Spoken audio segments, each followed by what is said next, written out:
kesaksian istrinya Sayyidah Fatimah, dia bilang, setiap kali aku merawat lukanya sampai sembuh, ada luka bekas tebasan pedang atau anak panah yang menempel di tubuhnya, baru saja sembuh, besok infataha jurhun ahar, besok sudah ada lagi luka yang lainnya.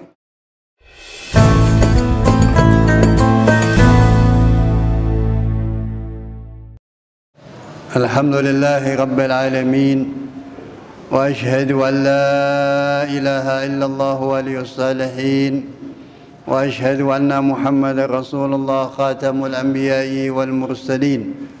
Allahumma salli wa sallim ala sayyidina wa habibina wa syafi'ina wa maulana Muhammadin an-nabiyyil amin wa alihi at-tayyibin at-tahirin. Yaqulu Allah tabaraka wa ta'ala fi kitabihil karim, وهو أصدق القائلين بسم الله الرحمن الرحيم والعصر إن الإنسان لفي خسر إلا الذين آمنوا وعملوا الصالحات وتواصوا بالحق وتواصوا بالصبر صدق الله العظيم. عباد الله أوصيكم وإياي بتقوى الله وطاعته لعلكم ترحمون. Kaum muslimin yang dimuliakan Allah Subhanahu wa taala, hidup kita dilalui dengan hari, bulan, tahun terus berlangsung seperti yang kita saksikan. Di antara kita ada yang masih anak-anak, remaja, anak muda, di atas 50 tahun, 60 tahun dan seterusnya. Dan kita yakin suatu saat kita akan dikembalikan oleh Allah Subhanahu wa taala. Inna lillahi wa inna ilaihi raji'un. 50 tahun yang lalu kita tidak ada. 60 tahun yang lalu kita belum ada. Wujud berada kita di dunia ini sesaat saja, sa'atan min nahar, dibandingkan kehidupan akhirat. Hanya sesaat saja dari bagian siang. Di hari itu kita hidup. Yang berakal, yang beriman kepada Allah, ketika mempunyai kesadaran bahwa Allah mengatakan dalam firman-Nya bahwa kehidupan ini liyabluwakum ayyukum ahsanu amala. Allah ingin menguji kita, siapa di antara kita yang terbaik amalnya. Ayyukum ahsanu amala. Siapa di antara kita yang terbaik amalnya. Dan Allah juga ingatkan, fastabiqul khairat, berlomba-lombalah kalian dalam kebaikan. Jangan berlomba bertingkah bangga dengan kejahatan, kemaksiatan yang kita lakukan, yang ujung-ujungnya hanya membuat kita menderita. Selesai kehidupan kita, tidak ada lagi yang sebut-sebut kita, tidak ada lagi yang ingat-ingat kita. Kalau yang jahat yang disebut adalah kejahatannya. Kalau yang baik insyaallah beriman kepada Allah, beramal saleh, akan menjadi bekal dia yang terbaik untuk menuju Allah Subhanahu wa taala.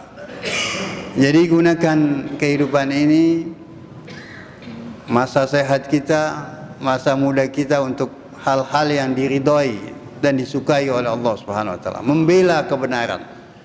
Sekali lagi, membela kebenaran dan keadilan, tebarkan kasih sayang. Di negeri kita meskipun sudah 70 tahun lebih merdeka, tapi rasa-rasanya keadilan masih jauh. Siapa yang punya uang, punya pengikut, selalu menang pada umumnya. Orang-orang baik banyak tertindas, banyak dikucilkan meskipun dia benar. Tapi Allah janji pasti suatu saat bumi ini akan dipimpin oleh hamba-hamba Allah yang saleh. Hamba-hamba Allah yang saleh. Janji Allah Subhanahu wa taala itu. Itu janji Allah dalam Al-Quran. Kita yakini bahwa bumi ini akan diwarisi, dipimpin oleh hamba-hamba Allah yang saleh, yang baik. Malamnya dia ruku, sujud, membaca Al-Quran, berdoa. Bukan malam-malam hari dia membuat rencana-rencana jahat, menyusahkan rakyatnya, wal iyadzubillah. Ka'annal maut ala ghairina kutib, seakan-akan kematian tidak akan menjumpai kita, tidak akan mengunjungi kita kematian itu, seakan-akan seperti itu. Kaum muslimin yang dimuliakan Allah Subhanahu wa taala, Rasulullah ingatkan ada dua nikmat yang sering dilupakan oleh manusia. Pertama, sihah, kesehatan. Masa sehat ini digunakan sebaik-baiknya. Jaga kesehatan, jangan rakus. 2 hari yang lalu saya lihat berita manusia termasuk manusia terpanjang, tertua usianya saat ini yang dari Jepang, 119 tahun. Itu apa rahasianya? Ditanya apa rahasianya itu? Rahasianya yang sudah Nabi ajarkan sebenarnya. Salah satunya dia katakan dia selalu bangun pagi, jam 6 pagi. Kita kaum muslimin yang sudah balik, sebelum matahari terbit kita sudah bangun. Sebelum matahari terbit, sebelum jam 5:30 kita sudah bangun untuk rukuk dan sujud, berdoa kepada Allah SWT. Yang kedua yang dia kerjakan sama orang yang usia tua ini, dia bilang rahasianya antara lain, yang keduanya adalah berhenti makan sebelum kenyang. Itu juga yang diajarkan sama Rasulullah. Kami adalah kaum yang tidak mau makan kecuali kami lapar. Kalau sudah makan tidak sampai kenyang perut kita. Sulusun li ta'amihi wa sulusun li syarabihi wa sulusun li nafasih. Rasulullah membagi tiga sepertiga untuk makan, sepertiga untuk minum, sepertiga untuk nafas kita. Jaga kesehatan yang baik, khususnya yang punya jabatan, gunakan jabatannya untuk sekali lagi membela kebenaran, keadilan, mendebarkan kasih sayang, bukan yang ada pangkatnya di atas pundaknya itu bintang 1 sampai 4 bahkan lebih kalau ada, untuk menakut-nakuti saudaranya. Bukan seperti itu, membela kebenaran. Apa yang berbintang itu belum pernah membaca sejarah Ali bin Abi Thalib, anak muda yang tumbuh besar diasuh oleh Rasulullah, orang-orang yang pertama masuk dalam Islam, anak SD masuk Islam, bapak ibunya belum Islam pada saat itu. Dibilang nggak perlu musyawarah dalam hal ini masalah ketuhanan, langsung nyatakan ikut sama Rasulullah, yang memang hidup dari kecil bersama Rasulullah. Ali bin Abi Thalib selalu berjuang sama Rasulullah. Ketika dalam satu peperangan sahabat Nabi meninggalkan Nabi, dia tetap berada di samping Nabi, melindungi Nabi. Dan kesaksian, sekali lagi kesaksian istri beliau yang putri Rasulullah, Sayyidah Fatimah, yang beberapa hari yang lalu haul beliau, mati wafatnya putri Rasulullah pada Jumadil akhir ini, di bulan Jumadil akhir ini, yang Rasulullah wafat tidak sampai setengah tahun, putrinya menyusul Rasulullah yang usianya belum 25 tahun, masih muda, mempunyai anak Imam Hasan, Imam Husain, Sayyidah Zainab, pahlawan-pahlawan Islam yang selalu menebar kebaikan, yang selalu membela anak-anak yatim, selalu berada di samping anak yatim, membela mereka, kaum duafa. Itu Imam Ali selalu mendampingi Rasulullah. Ketika dalam satu peperangan, Amr bin Woods itu preman Arab yang katanya tingginya sampai 2 meter, itu tegap gagah, pedangnya begitu panjang gitu, melebihi kebiasaan panjangnya pedang. Itu dalam peperangan Khandaq ditantang, man yubarizuni, siapa yang berani lawan aku, ta'al, kemari. Mana surga yang kalian katakan kalau kalian mati di jalan Tuhan kalian, kalian akan mendapatkan surga. Ini anak muda yang baru berusia hampir 20 tahun. Ada yang lebih tua dari dia, 30 bahkan 40 sahabat-sahabat Nabi. Tidak ada yang menjawab. Dia minta izin kepada pimpinannya, Sayyidul Anbiya wal Mursalin. Dia katakan, ana lahu ya Rasulullah, izinkan saya ya Rasulullah, saya yang akan melawannya. Minta izin sama pimpinannya, taat sama pimpinannya. Anak muda ini gak ada yang jawab. Rasulullah bilang, ini ya innahu Amr ya Ali. Dia bilang, ini Amr, ini bukan orang sembarangan, dikenal di masyarakat Arab itu. Yang tinggi besar itu, gagah berani seperti itu. Nah itu kalau mau perang pada masa Nabi itu perang tanding dulu gitu. 1 lawan 1, bukan kerubutan. Itu pengecut itu. Itu sifat pengecut itu. 1 lawan 1. Sampai datang lagi teriakan dari pihak musuh itu, mana kalian? Ayo, mana surga kalian? Kalau kalian mati di jalan Allah, kalian akan mendapatkan surga. Minta izin lagi Ali bin Abi Thalib, ana lahu ya Rasulullah, izinkan saya ya Rasulullah, izinkan saya sampai 3 kali. Baru setelah itu Rasulullah izinkan. Ini Amr nggak kenal, ini siapa ini, anak-anak ini, anak baru gede bahasa kita ini. Dia bilang, aku Ali bin Abi Thalib. Dia bilang, oh ayahmu itu teman saya malas lah ngadepin kamu ini anak-anak. Iya, kalau ayah teman saya musuh kamu, yang siap melawan kamu. Gitu. Akhirnya terjadi peperangan. Anak muda yang berani ini dan kesaksian istrinya Sayyidah Fatimah, dibilang, setiap kali aku merawat lukanya sampai sembuh, ada luka bekas tebasan pedang atau anak panah yang menempel di tubuhnya, baru saja sembuh, besok infataha jurhun ahar, besok sudah ada lagi luka yang lainnya. Tidak henti-hentinya berjuang, sekali lagi berjuang membela kebenaran dan keadilan.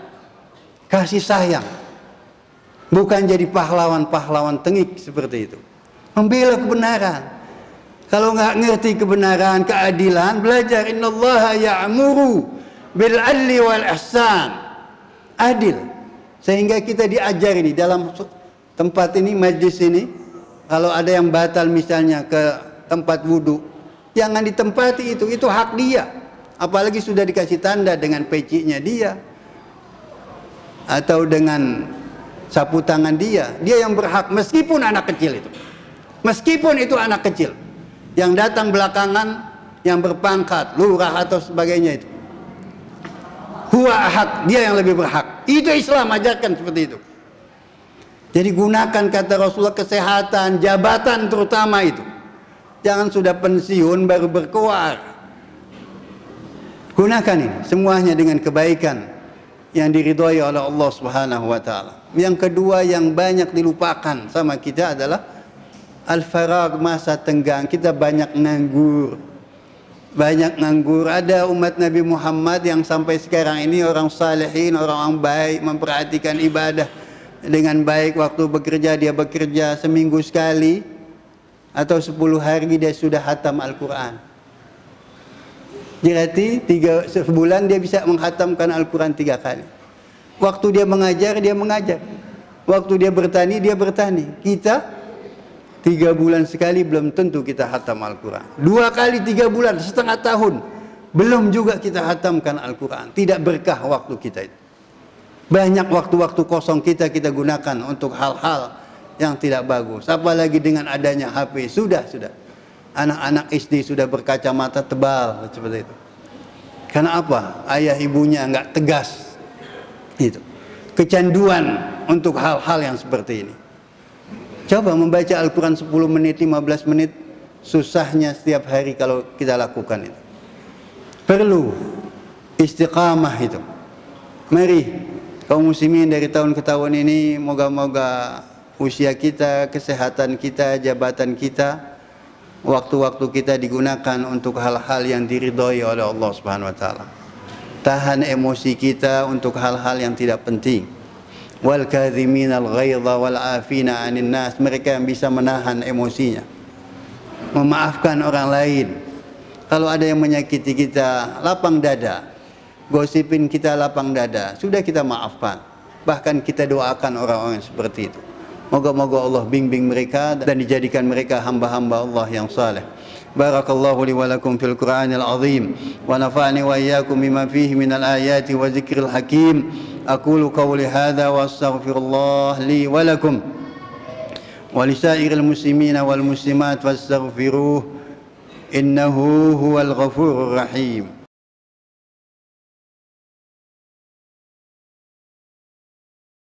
الحمد لله رب العالمين وبه نستعين على أمور الدنيا والدين، وأشهد أن لا إله إلا الله الملك الحق المبين، وأشهد أن محمدا رسول الله صادق الوعد الأمين. اللهم صل وسلم على سيدنا محمد وآل سيدنا محمد. عباد الله، أوصيكم وإياي بتقوى الله وطاعته لعلكم تفلحون. يقول الله تبارك وتعالى في كتابه الكريم وهو أصدق القائلين: إن الله وملائكته يصلون على النبي يا أيها الذين آمنوا صلوا عليه وسلموا تسليما. اللهم صل وسلم على سيدنا محمد وآل سيدنا محمد كما صليت على إبراهيم وآل إبراهيم، وبارك على سيدنا محمد وآل سيدنا محمد كما باركت على إبراهيم وآل إبراهيم في العالمين إنك حميد مجيد. ورضي الله تعالى عن الخلفاء الراشدين المهديين. اللهم اغفر للمسلمين والمسلمات، اللهم اغفر للمسلمين والمسلمات، اللهم اغفر للمسلمين والمسلمات الأحياء منهم والأموات إنك سميع قريب مجيب الدعوات. اللهم انصر من نصر الدين واخذل من خذل المسلمين. اللهم أيد ولاة أمور المسلمين. اللهم إنا نرغب إليك في دولة كريمة تعز بها الإسلام وأهله وتذل بها النفاق وأهله، وتجعلنا فيها من الدعاة إلى طاعتك والقادة إلى سبيلك، وترزقنا بها كرامة الدنيا والآخرة. اللهم اشفي كل مريض، اللهم اشفي كل مريض، اللهم اشفي كل مريض. ربنا اغفر لي ولوالدي وللمؤمنين يوم يقوم الحساب. ربنا هب لنا من أزواجنا وذريتنا قرة أعين واجعلنا للمتقين إماما.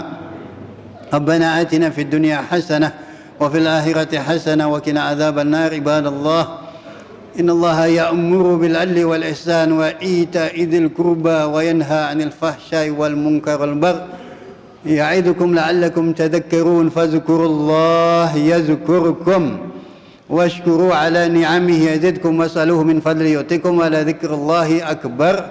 وأقم الصلاة.